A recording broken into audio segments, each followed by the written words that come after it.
Give me Jesus, give me Jesus. You can have this whole world. Give me Jesus.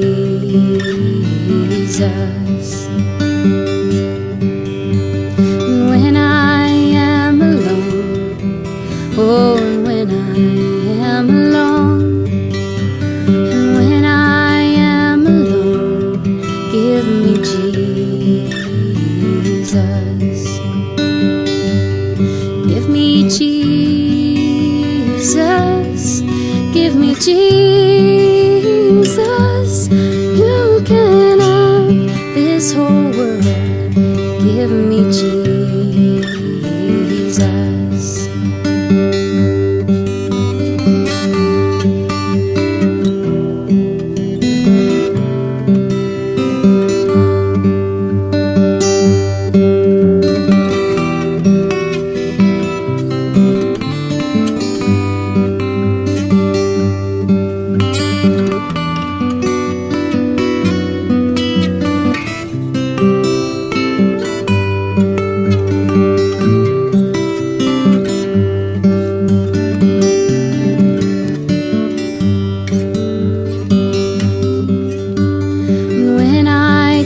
To die, oh, and when I come to die, and when I come to die, give me Jesus.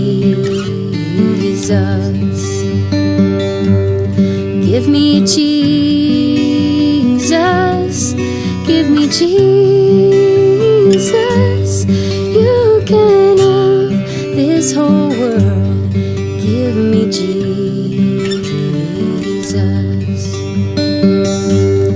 Give me Jesus. Give me Jesus.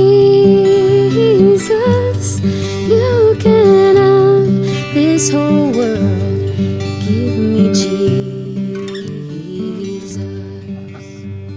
Et Yorana tout le monde, donc j'espère que vous allez bien, j'espère que vous avez passé une bonne journée, merci d'être ici. Je vais commencer par une prière et ensuite on va commencer notre étude, ok? Seigneur mon Dieu Tout-Puissant, je te remercie pour ta grâce et je te remercie pour ta bonté. Je te remercie aussi de nous avoir permis d'être réunis encore aujourd'hui et d'étudier un peu ta parole, et c'est une grâce en fait pour nous, toujours une grâce de te connaître tout le temps et tout le temps. Merci Seigneur, je te demande de m'aider, de pouvoir partager ce que tu as mis dans mon cœur et aussi d'aider de bénir les autres personnes de l'autre côté de l'écran qui sont en train d'écouter. Seigneur, merci. On est là pour ta gloire et merci de nous donner ce privilège. Que ton nom soit glorifié dans le nom de Jésus-Christ. Amen. Voilà hein, tout le monde, merci d'être ici. Bienvenue. Aujourd'hui, on va étudier, on va terminer, on fait le livre des Actes. La dernière fois, on a fait de Actes jusqu'à peu près chapitre 4, de 1 à 4. Hein. Il y a un dicton en fait qui vient d'un grand théologien. Et ce théologien s'appelle Charles Spurgeon. Charles Spurgeon. En fait, qu'est-ce qu'il a dit? Le réveil vient quand les chrétiens s'unissent et que le Saint-Esprit déborde. Voilà d'où vient le réveil. Et en fait, quand tu vois le livre des Actes, c'est ce qui se passe. Parce que le réveil, en une décennie, est passé de Jérusalem, Samarie, Judée, et ensuite c'est passé jusqu'aux extrémités du monde. Vraiment, hein. Mais vous savez, c'est un peu comme un sportif, je parle un peu du sportif. Vous savez, quand le sportif se prépare, par exemple, pour une course de pirogue, hein, le Hawaii Kinui, par exemple, tous les jours, le sportif s'entraîne, il travaille, il s'entraîne pendant des heures, et tout ce qu'il a dans sa tête tout ce qu'il a comme objectif, c'est vraiment la compétition de pirogue. Hein. Ça veut dire qu'il a besoin de dormir, hein. Il pense que j'ai besoin de dormir, telle ou telle heure, c'est d'aller porter les poids, je ne peux pas trop manger ceci, je ne peux pas trop manger cela. Et vraiment, pendant, je ne sais pas, hein, peut-être 1 mois ou 2 mois, la focalisation de ces sportifs, c'est sur le tournoi de pirogue, sur le Hawaii Kinui ou sur le Heiva, hein, je ne sais pas. Ben ici, dans Act, c'est la même chose.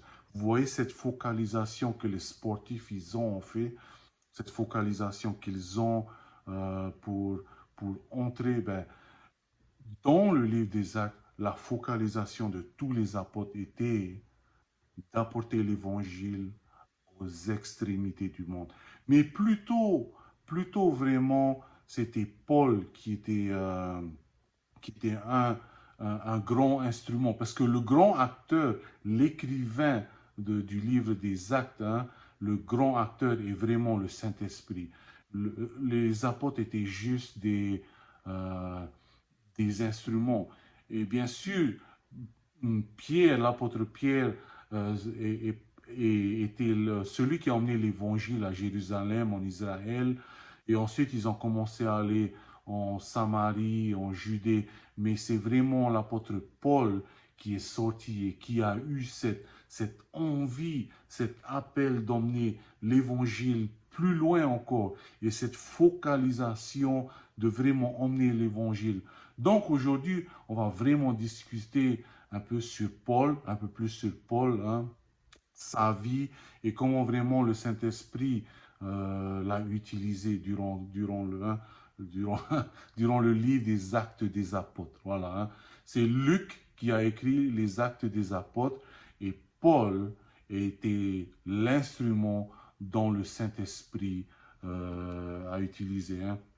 Bon, on va vite faire au chapitre, vous vous souvenez vraiment, au chapitre 7, verset 55, il y a eu bien sûr la persécution d'Étienne. Étienne était juste un diacre, hein, était un diacre, mais c'est un diacre qui était rempli du Saint-Esprit. Par exemple, on peut lire, Étienne a été persécuté, hein, on peut lire par exemple euh, vous allez lire dans le chapitre 7, hein, dans le chapitre 7 des Actes des Apôtres, vous allez voir que Étienne, en fait, a été persécuté. Et une des personnes qui était là durant sa persécution, c'était Saul de Tarse, qui plus tard a été connu comme l'apôtre Paul. Hein. Et la persécution au début du 1er siècle, quand Jésus est parti, Jésus est parti.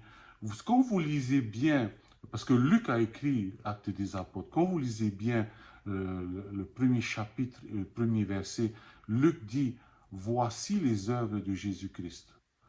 Donc, il a écrit l'évangile de Luc, donc c'était l'œuvre de Jésus-Christ quand Jésus était là.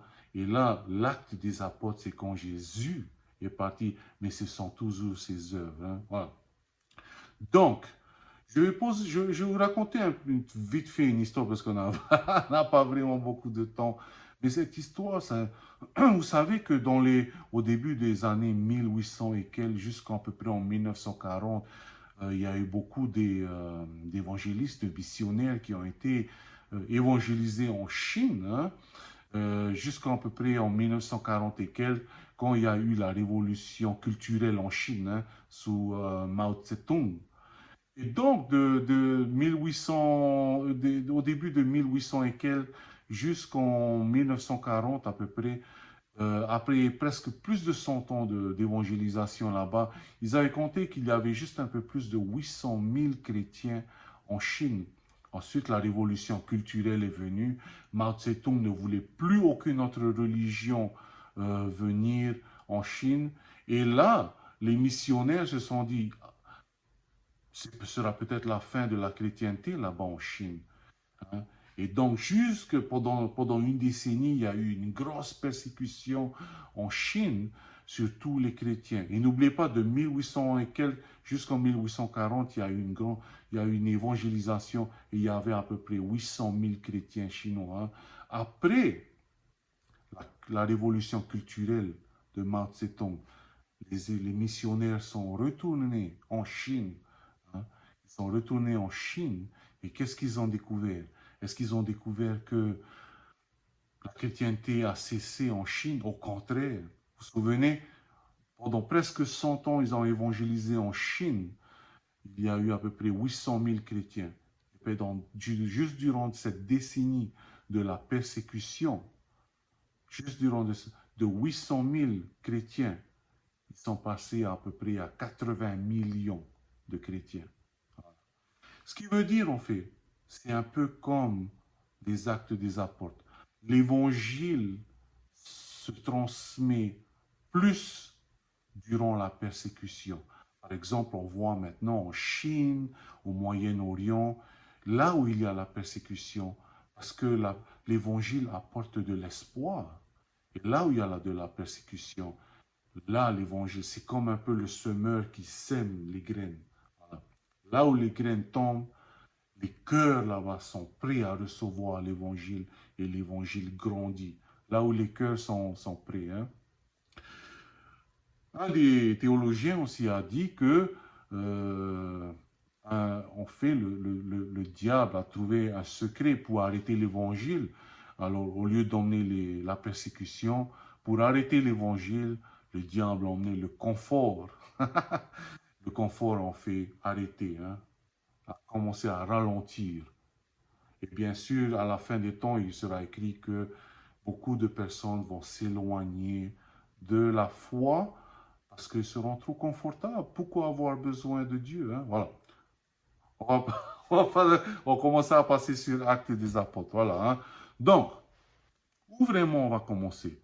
On va commencer par le chapitre 8. On va commencer là. Je sais que la dernière fois, on a terminé au chapitre 4. On commençait au chapitre 8 vite fait. Ensuite, on va plutôt commencer par l'apôtre Paul. Hein? Voilà, hein? Donc, voilà. Oh.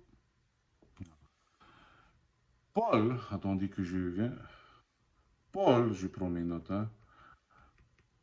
Paul était un des grands persécuteurs. C'était un pharisien en fait. Et Paul, c'était un juif. C'était un juif. Et toute sa vie en fait, toute son enfance, il a appris la loi. C'était un pharisien. Hein? C'était un pharisien. Il était très connaisseur de la parole de l'Ancien Testament. Il était très traditionnel. Et c'était une des raisons pourquoi il persécutait les chrétiens euh, parce que la chrétienté vraiment commençait à contredire et il ne pouvait pas accepter qu'une autre religion puisse venir en Israël. Hein. Et donc Paul, ou Saul de Tarse en ce temps-là, vraiment au début, était un des grands persécuteurs. Mais après, il partit sur le chemin de Damas. Et qu'est-ce qui s'est passé? Dieu arrive, Jésus arrive, et qu'est-ce qu'il dit? Saul, hein, vous pouvez voir ça dans Actes chapitre 9, hein, verset 4. Hein. Saul, pourquoi me persécutes-tu? Et là, Saul répond, qui es-tu, Seigneur? Et là, il est écrit, je lis, et le Seigneur dit, je suis Jésus que tu persécutes. Il te sera dur de gimber contre les aiguillons. Tremblant et saisi d'effroi, il dit, Seigneur, que veux-tu que je fasse? Et le Seigneur lui dit, lève-toi, entre dans la ville et on te dira ce que tu dois faire. Voilà. Déjà là, on peut voir déjà deux choses que le chrétien doit savoir. Parce que Paul a dit, qui es-tu, Seigneur? Vous savez que beaucoup de personnes vont à l'église pendant des années et des années, mais à la fin, ils ne savent toujours pas qui est le Seigneur. Ils ne savent pas que Jésus est Dieu. Ils ne savent pas. Et même si ensuite, ils commencent à connaître qui est le Seigneur, d'où vient la deuxième question de Paul? Que veux-tu que je fasse? Voilà. Que veux-tu que je fasse? Parce que beaucoup de chrétiens ne savent pas qu'est-ce qu'ils doivent faire. Vous savez, il y a deux grandes dates dans votre vie. La date de votre naissance et la date où vous comprenez pourquoi vous êtes venu sur Terre. Là, hein? Et beaucoup de personnes commencent à errer dans le monde, dans le temps, dans leur vie, ne sachent pas qu'est-ce qu'il faut faire.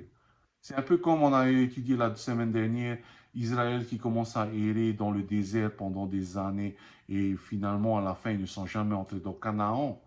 Et là, Paul directement a dit, que veux-tu que je fasse? Et c'est une question, en fait, hein, que beaucoup de personnes devraient se poser. Seigneur, que veux-tu que je fasse? Et soyez comme de l'argile facile à façonner. Paul, à ce moment-là, il paraît qu'il était mort et ensuite il décrit ce moment, hein, ce moment où le Seigneur tombe. Il vient sur lui et il parle sur lui. Il décrit en fait ce moment-là dans 1 Corinthiens chapitre 2, chapitre 12, versets 2 et 3. Hein. Il parle de lui-même quand il dit, je connais un homme en Christ qui fut il y a 14 ans, ravi jusqu'au 3e ciel. Si ce fut dans son corps, je ne sais pas. Si ce fut hors de corps, je ne sais pas. Dieu le sait. Hein? Et je sais que cet homme, si ce fut sur son corps ou sans son corps, Dieu le sait, fut enlevé dans le paradis et il entendit des paroles ineffables qu'il n'est pas permis à un homme d'exprimer. Enfin, il est allé au ciel et il ne savait pas comment, qu'est-ce qu'il fallait faire. Il ne pouvait pas décrire ce qu'il y avait dans le ciel. Imaginez que là, maintenant, on a 5 sens. Si tu es un chevalier du zodiaque, tu as 7 sens. Ça, c'est pour les anciens gosses comme moi. Voilà. Mais si tu as 5 sens, imaginez au ciel, tu as 15 sens, 20 sens. Et là, il y a à peu près 8 couleurs, 7 couleurs. Et imagine aussi, il y a d'autres couleurs. C'est pour ça que Paul dit, j'arrive pas, je peux pas décrire. C'est des choses que je peux pas écrire, voilà. Hein. Et là, Paul, il commence à voir, il découvre qui est Jésus. Et comme chaque chrétien qui vient de connaître Jésus, il est excité, il va, il commence à prêcher aux gens. Et les gens disent, hey, c'est toi qui viens de persécuter les gens. C'est qui tu es, hein? Donc, on le chassait aussi, c'est les pharisiens. On dit, hey, tu n'es plus un pharisien, alors comment avant? Alors, on le chasse. Hein? Et donc, on peut lire alors toujours dans le même chapitre, entre le chapitre 22 et le 23, en fait, il y a, hein, on dit qu'après un certain temps, il est revenu. Vous savez qu'entre le chapitre 9, entre le verset 22 et le verset 23, il y a en fait 3 ans d'écart.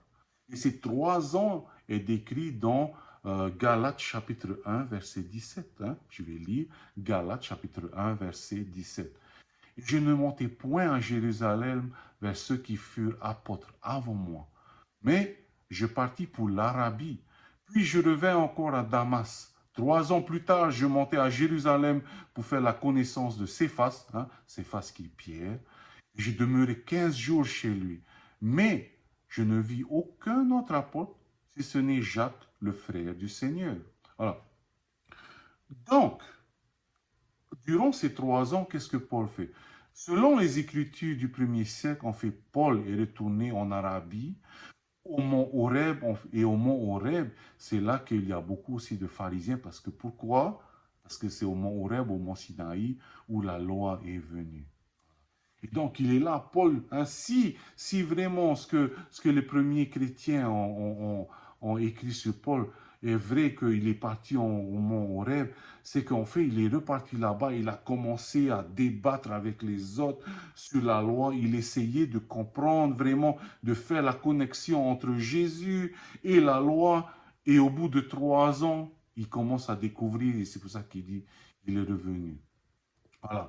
Donc, il revient et il commence à prêcher. Il revient à Damas pour prêcher, mais il n'est pas bien reçu par les chrétiens cette fois-ci. Hein? D'abord, il va à Damas, il n'est pas bien reçu par les pharisiens. Ensuite, parce que hey, tu n'étais pas un des nôtres là, maintenant tu viens prêcher un autre truc. Voilà, hein? Et ensuite, il se dit, hey, vous savez quoi, maintenant je suis un chrétien, je vais retourner à Jérusalem, je vais essayer de faire la paix avec tous les chrétiens. Hein. Oh, c'est vrai que j'ai persécuté, j'ai tué beaucoup de gens. Exemple, Étienne, il n'est pas bien reçu aussi à Jérusalem. Hein. Et là, qu'est-ce qu'il est écrit au chapitre, toujours dans le même chapitre, chapitre 9, verset 30. Paul retourne à Tars. Voilà, voilà. Paul retourne à Tars.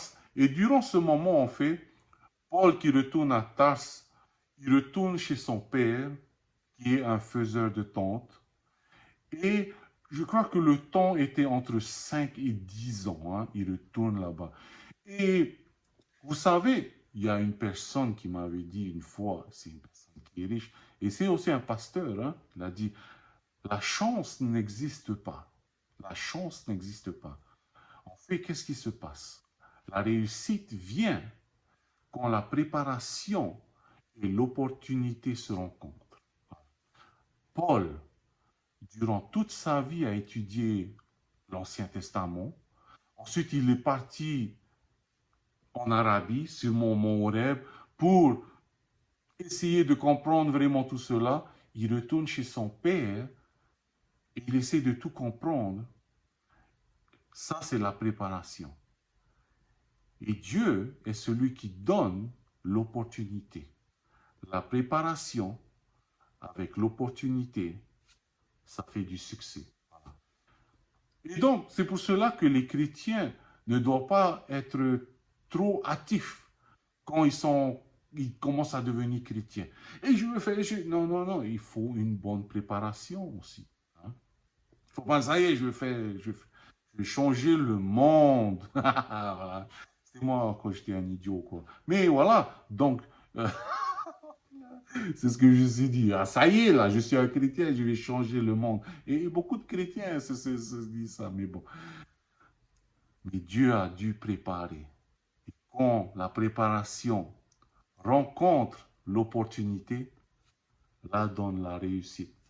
Et Dieu attend que tu sois bien prêt, comme Joseph, comme David, comme Moïse.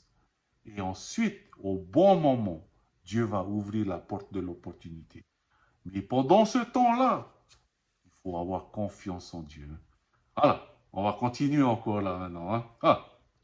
Donc, pendant il est rentré à Tars, hein, donc chapitre 9, pendant qu'il est rentré à Tars, qu'est-ce qui s'est passé? Là, au chapitre 9, verset 31, il était dit que l'Église était en paix dans toute la Judée, la Galilée et la Samarie, s'édifiant et marchant dans la crainte du Seigneur, et elle s'accroissait. Ça veut dire que dans ces endroits, l'Église grandissait, mais juste dans ces endroits. Hein. Et là, qu'est-ce qu'il est écrit aussi? Par l'assistance du Saint-Esprit. Et là, on dit dans Actes chapitre 10, verset 1 à 48, il y avait un certain homme, Corneille, hein, un homme qui s'appelle Corneille, qui s'est converti, et c'était le premier non-juif qui s'est converti. Le premier non-juif qui s'est converti. Et là, l'Église, donc, commençait et voulait commencer à sortir. Il se dit, tiens, on va aller en Syrie maintenant. Hein? Ils vont aller à Antioche. Il voulait emmener donc Barnabas. Et qu'est-ce que Barnabas s'est dit? Barnabas s'est souvenu de Paul. Là, on peut lire dans Actes, chapitre 11, verset 25. Barnabas se rendit ensuite à Tars pour chercher Saul, pour le ramener à Antioche. Pour le ramener à Antioche. Et c'était en fait pour l'aider à prêcher. N'oubliez pas, Paul, Saul de Tarse en ce temps-là, était très connaisseur de l'Ancien Testament. Et donc, il savait vraiment déjà quel était l'évangile. Il fallait juste peut-être voir d'un certain autre angle. Hein? Voilà. Et c'est ce que Dieu a fait en fait. Il était juste dans la tradition et peut-être Dieu a ouvert ses œillères comme le cheval un peu. Le cheval, hein, quand il voit, ensuite quand on ouvre, hein, c'est ce qui s'est passé un peu peut-être à Paul. Il avait que les œillères, la tradition, la loi, l'Ancien Testament, le Tanakh. Voilà. Hein? Et Dieu l'a dit, hey, l'eau. Et là, il a vu Jésus dans tous les côtés. Et donc là, c'est pour ça que Paul a pu faire la connexion avec tout cela. Hein. Et donc, Barnabas a vu que Paul était un bon choix parce que c'était non seulement un bon étudiant, un bon connaisseur de l'Ancien Testament, mais aussi Paul était un citoyen romain et c'était un étudiant et un expert de la culture grecque. Parce que dedans là, il ne faut pas oublier que c'était la Grèce. Hein. Il y avait une grosse culture grecque Ben, c'est pour ça aussi que le Nouveau Testament a été écrit en grec. Hein. Voilà. Donc là, on est déjà au Acte chapitre 12. Euh, on va vite continuer dans l'Acte chapitre 12, versets 1 et 2 aussi. On peut voir que c'est là où Jacques a été tué par Hérode. Hein. Voilà. Jacques a été tué par Hérode. Selon aussi l'histoire de l'Église à Jérusalem, Jacques était connu pour être le premier pasteur, hein, le demi-frère de Jésus, et pour être le premier pasteur à Jérusalem. Hein, il est dans les écrits les écrits de Jérusalem. Hein, et en fait, on l'a jeté du temple, du haut du temple. Il n'est pas mort et ensuite on l'a battu. Voilà. Donc, Paul et Barnabas sont à Antioche. Voilà. Et maintenant, ils vont se dire, vous savez quoi? On va commencer à partir. On va commencer. Paul, il est là. Il veut partir. Il veut emmener l'évangile partout maintenant. Hein. Il veut mettre en pratique ce qu'il sait. Hein. Comme je vous ai dit, si une guitare n'est pas jouée par un guitariste, ça ne sert à rien, une guitare, une flûte, voilà. Hein. Et là, quand tu es pour Dieu et que tu as toutes ces connaissances dedans toi, il faut que je te donne avec ça. Hein. Voilà. Hein. Et là, par exemple, au verset 13, chapitre 13, hein, Acte chapitre 13, verset 5, il est mentionné d'une personne qui s'appelle en fait Jean. Hein. Barnabas, Paul et Jean sont partis. Ce Jean-là, en fait, en grec, c'est Johann Marcos. Hein. Johann Marcos ou Jean-Marc. Hein. Jean-Marc ou Marc est celui, en fait, qui a écrit les évangiles de Marc. Les évangiles de Marc. Il a été en mission avec Paul et Barnabas, mais après, à un moment donné, il a laissé tomber. Hein. Et pour la deuxième mission de Paul, Barnabas voulait reprendre Marc, mais Paul l'a dit non, non, il nous a laissé tomber une fois, non, non, non, je ne veux plus. Alors, qu'est-ce que Barnabas a fait? Il a présenté Marc, ou Johann Marc, ou là, comme on dit, hein, Jean-Marc, ou Marc, voilà, il a présenté à Pierre. Et donc, Marc est devenu l'assistant de l'apôtre Pierre. Et tout ce que Marc en fait à écrire vient de Pierre. Vous savez, l'évangile de Marc peut être aussi appelé l'évangile de Pierre. Parce que Marc n'a jamais vraiment connu qui était Jésus. Et donc, toutes les informations qu'il a eues à propos de Jésus venaient de Pierre. Voilà, hein? Ça c'est juste une petite parenthèse. Hein? Ah. Donc, chapitre 13, verset 4 maintenant. Barnabas et Saul sont envoyés par le Saint-Esprit. Et ils descendirent à Séleucie, et de là, ils embarquent pour l'île de Chypre. Voilà, hein. Chypre, et à Chypre, n'oubliez pas qu'en ce temps-là, les Juifs étaient aussi bien répartis dans l'Asie mineure, dans le Moyen-Orient, voilà. Hein. Et donc, ils vont à Chypre, et donc, il y a des Juifs là-bas aussi. Et qu'est-ce qu'il y a? Il y a des synagogues. Hein. Il y a des synagogues. Et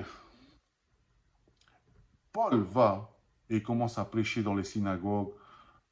On le ridicule, il dit, écoutez, tu es nul, tu es, voilà. Hein. Mais qu'est-ce que tu racontes là? Hein? Parce que on dit qu'il allait prêcher dans les synagogues le jour du sabbat. Hein. Beaucoup de personnes disent, t'as vu, même les chrétiens allaient le sabbat à la synagogue. Hein.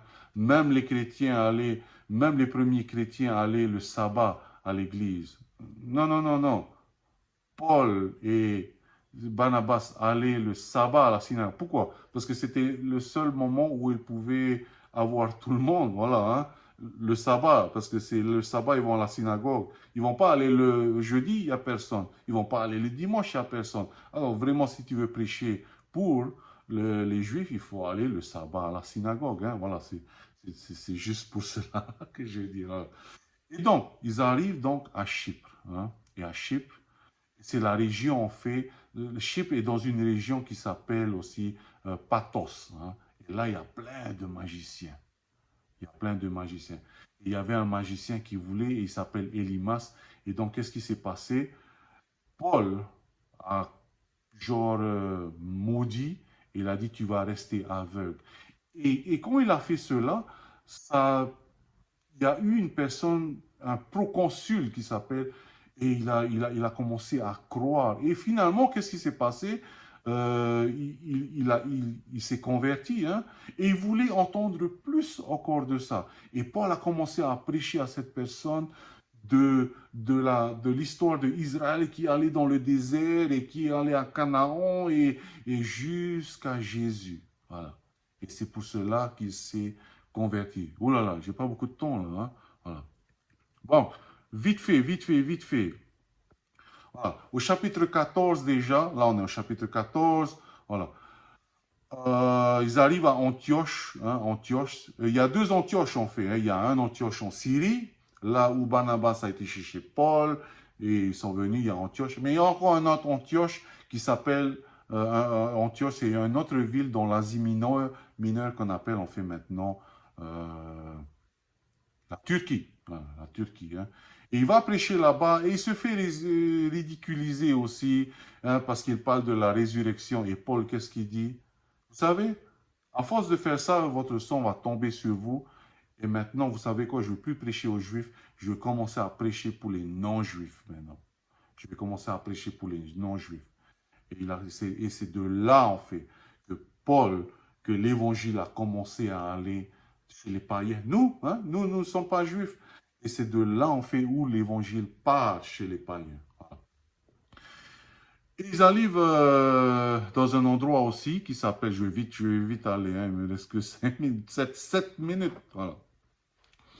Ils arrivent à un endroit qui s'appelle Lystra, et à Lystra, euh, c'est toujours en Asie mineure, hein, c'est toujours en Asie mineure. Il guérit une personne, et les gens ont vu Paul et Silas qui commençaient, Paul et Barnabas qui ont prêché, qui commençaient à guérir, et ils ont pris Paul et Barnabas pour des dieux, hein, pour des dieux, et ils ont, ils ont commencé à vouloir faire des sacrifices hein, pour eux. Et Paul a dit, hey, non, non, non, non, non. Non. Ah, on est des gens comme vous. Hein, et eux, ils se sont sentis offensés. Et ils ont pas aimé cette rejet, qu'on rejette. Voilà. Et donc, ils sont partis. On les a chassés. Donc, voilà. Donc là, c'est à peu près le chapitre 14, chapitre 15. Hein. Là où il est, on fait là maintenant, Paul commence à voir. Paul commence à voir l'autre côté de l'Asie mineure. Il commence à voir l'Europe. Il dit, ah, peut-être que c'est là, peut-être que je dois aller prêcher la bonne nouvelle. Et ce même là, il est écrit aussi une histoire où Paul a eu un rêve d'un homme de la Macédoine qui l'appelle. Et d'où vient la deuxième mission de Paul, deuxième voyage missionnaire de Paul. Et cette fois-ci avec Silas. Hein. Et donc, il va au travers de l'Asie mineure qui a surtout une influence grecque. Hein. Et quand il va là-bas, ben, voilà, hein, il part en Macédoine. Il s'arrête aussi à un endroit qui s'appelle, une ville qui s'appelle Philippi. Hein, Philippi est aussi un territoire grec. Hein. Et là-bas, il tolérait en fait toutes les religions. Hein. Tant que toutes les religions étaient paisibles. Hein. Par exemple, comme si, par exemple, si il y a des religions qui disent ah il faut aller tuer ici, il faut aller tuer là. Non, non, non. Là, en Philippines, toutes les religions sont tolérées. Si il n'y a pas vraiment, si tu prêches pas la violence. Hein, voilà. Donc voilà, donc Paul arrive en Philippines, d'où les chrétiens là-bas, ça fait les Philippiens, hein? D'où les épîtres aux Philippiens. Donc Paul va là-bas en Philippines et il va prêcher. Hein. Il va prêcher et là-bas il voit plein de statues, bien sûr. Et se disent, oh, tout le monde croit en beaucoup de dieux, donc ils seront ouverts aux dieux que je vais présenter. Hein. Et il commence à parler en public, prêcher d'une certaine vierge qui s'appelle Marie, qui donna naissance à un Dieu. Hein. Et il y a une femme là-bas qui en fait donné sa vie à Dieu. Cette femme s'appelle Lydia. Hein. Lydia a pris Paul dans sa maison et Lydia s'est convertie, bien sûr. Et sa maison était en fait maintenant où tous les chrétiens venant de Jérusalem pouvaient s'arrêter à sa maison en Philippie pour aller en Europe. Et en fait, sa maison est devenue la première église d'Europe. On veut vite aller, chapitre 16, verset 5. Les églises se fortifiaient dans la foi et augmentaient en nombre de jour en jour, voilà, hein, ayant été en péché. Et ils voulaient, de l'Asie mineure, ils voulaient commencer à aller en Asie carrément, mais le Saint-Esprit l'a été écrit au chapitre 16, verset 6. Ayant été empêchés par le Saint-Esprit d'annoncer la parole dans l'Asie, ils traversèrent la Phrygie, et le pays de la Galatie. Hein, voilà. Silas est donc venu de Jérusalem pour aider Paul en Asie mineure. Et là, Paul, avec Silas, chasse, il y a une histoire où il chasse les démons pour libérer une femme et la population n'a pas aimé ça. Hein. Et donc, ils ont mis Paul en prison et ensuite, il y a eu un tremblement de terre et Paul, voilà, hein, et Paul s'est dit, hey, c'est pas juste ce que vous avez fait, je suis un Romain, c'était pas légal. Hein. Voilà, je vais vite terminer. Excusez-moi. Paul maintenant, Silas et Paul commencent à se séparer. Paul maintenant se dit, vous savez quoi? Je crois que je vais aller plus loin. Hein. Maintenant, au lieu d'aller de ce côté pour aller en Asie, je vais aller de l'autre côté pour aller en Grèce. Et là, Paul part à Athènes. Pourquoi Athènes? Parce que Athènes, en ce temps-là, c'était le berceau des connaissances. C'est là où il y avait les grands philosophes, les grands artistes, les grands politiciens. Hein. Et là, Paul, avec son intelligence, avec le Saint-Esprit, il va là-bas et il commence à prêcher la bonne nouvelle. Il va là-bas et il va prêcher. Ah, c'est... Bon. Bon, je vais vite aller, je vais vite terminer. Maintenant, je vais juste aller vite fait. Hein. C'est là, on fait l'histoire où Paul voit, les philosophes s'est intéressé par Paul, et c'est là que Paul, en fait, voit cette statue qui a dit à un Dieu inconnu. Et là, Paul dit que, vous savez que vraiment le Dieu qui a tout créé, n'a pas besoin de ces endroits-là pour vivre. Hein.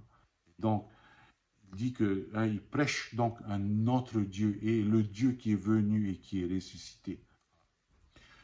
Ensuite, maintenant on est chapitre 18, hein, Paul va et s'installe à Corinthe.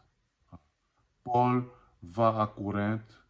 Corinthe, c'est un truc qui est vraiment immoral. Voilà, hein. Voilà, je vais lire du chapitre 18, versets 9 à 11. Hein. Le Seigneur dit à Paul en vision pendant la nuit, ne crains point, mais parle, ne te tais point. Car je suis avec toi et personne ne mettra la main sur toi pour te faire du mal. Parle, car j'ai un peuple nombreux dans cette ville. Il y demeura 1 an et 6 mois, enseignant parmi les Corinthiens la parole de Dieu.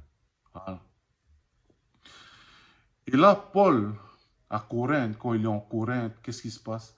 Il écrit aussi 2 lettres à une église qu'il avait fait auparavant, aux Thessaloniciens. Donc là, dans les années 50 ans, 52 ou 53 ans après Jésus-Christ, Paul écrit aux Thessaloniciens, d'où les épîtres aux Thessaloniciens. Hein. Voilà. On va vite aller. Ensuite, Paul de Grèce retourne en Asie mineure. Ça, c'est sa 3e journée. Quand il va en Asie mineure, là-bas, il s'installe pendant 3 ans à Éphèse. Il écrit là-bas des lettres aux Corinthiens, à Galates, c'est là où il écrit les épîtres à Galates, les épîtres aux Corinthiens. Hein. Ensuite, au chapitre 21, Paul est arrêté à Jérusalem et il est emprisonné. Hein, il est emprisonné, bon, vous allez lire, au chapitre 28, il est emprisonné à Rome. Et pendant 3 ans, il restera en prison avant d'être tué. Et là, durant les 3 ans en prison, on passe 2 ans en prison, qu'est-ce qu'il fait? Paul, il a voulu aller en Rome. Hein. Pourquoi? Son truc, c'est d'aller et de prêcher la bonne nouvelle, l'évangile au fin fond du monde. Hein. Donc, pour lui, vraiment, hey, hein, c'est un billet gratuit pour moi. Hein. Je suis emprisonné à Jérusalem et on m'emmène gratuit à Rome.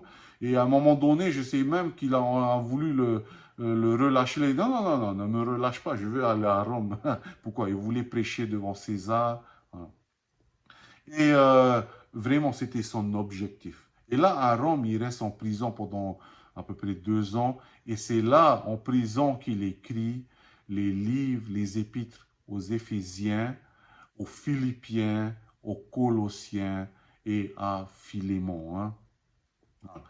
Ensuite, Paul, bien sûr, va être décapité. Le livre des Actes s'arrête d'un coup comme ça.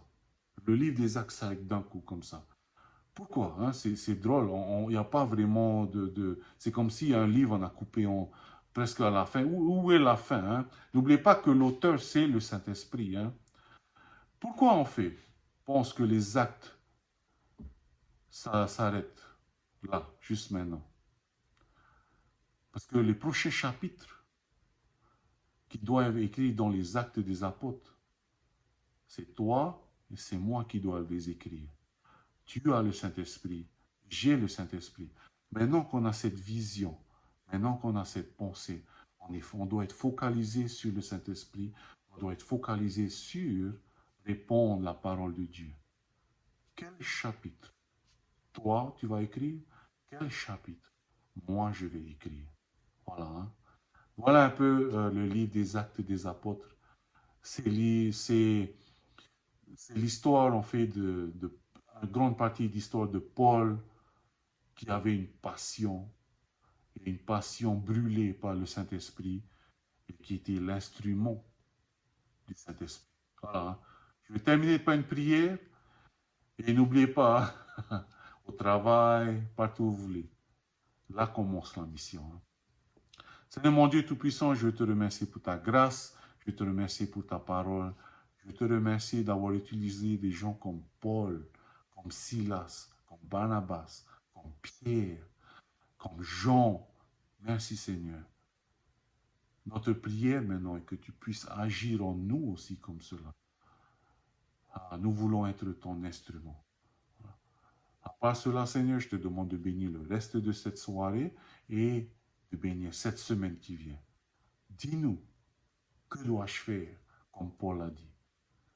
Ah, Seigneur, merci pour tout, que ton nom soit glorifié, que ton nom soit béni. Dans le nom de Jésus-Christ, Amen.